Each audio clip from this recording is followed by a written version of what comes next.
लड़के को बस एक ड्रैगन फ्लाई ने काटा था, लेकिन अगले ही पल उसके उंगली से अचानक चाकू जैसी नुकीली चीज उग आई। घबराकर उसने हाथ को पानी से धोने की कोशिश की, मगर उसका हाथ धोने के सिंक से चिपक गया। बेबस होकर उसने जोर लगाकर निकालने की कोशिश की, लेकिन ताकत गलत लगने से गलती से उसने स्कूल के गुंडे को धक्का मारकर गिरा दिया। गुस्से से आग बबूला गुंडा तुरंत उसे सबक सिखाने के लिए हमला करने दौड़ा, लेकिन उसकी हरकतें लड़के की नजर में बेहद धीमी लग रही थीं और वो आसानी से उसके वार से बच निकला।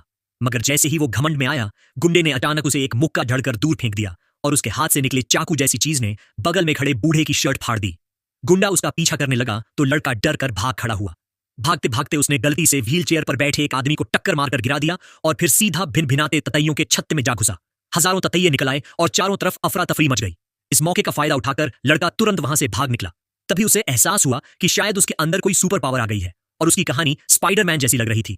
उसने इसे दीवार पर चढ़कर टेस्ट करने का फैसला किया और वाकई उसकी सोच सही निकली।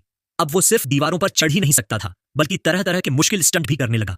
वो दीवारों पर ऐसे डांस कर रहा था जैसे जमीन पर भी कोई इतना स्मूथ न कर पाए। लड़का इस बात से खुश ही हो रहा था कि अचानक कार के हॉर्न की तेज आवाज आई। दरअसल एक ट्रक के ब्रेक फेल हो गए थे और उसी वक्त एक बूढ़ी दादी सड़क पार करने वाली थी। बस एक पल में बड़ा हादसा होने वाला था। तभी लड़का तुरंत आया और दादी को धक्का देकर बचा लिया, लेकिन खुद को संभालने का वक्त उसके पास नहीं था। सबको लगा कि लड़का अब मारा गया, लेकिन अगले ही पल वो बिना किसी चोट के खड़ा था। यह देखकर सब दंग रह गए और जल्दी ही वो सबकी नजरों में एक बड़ा हीरो बन गया।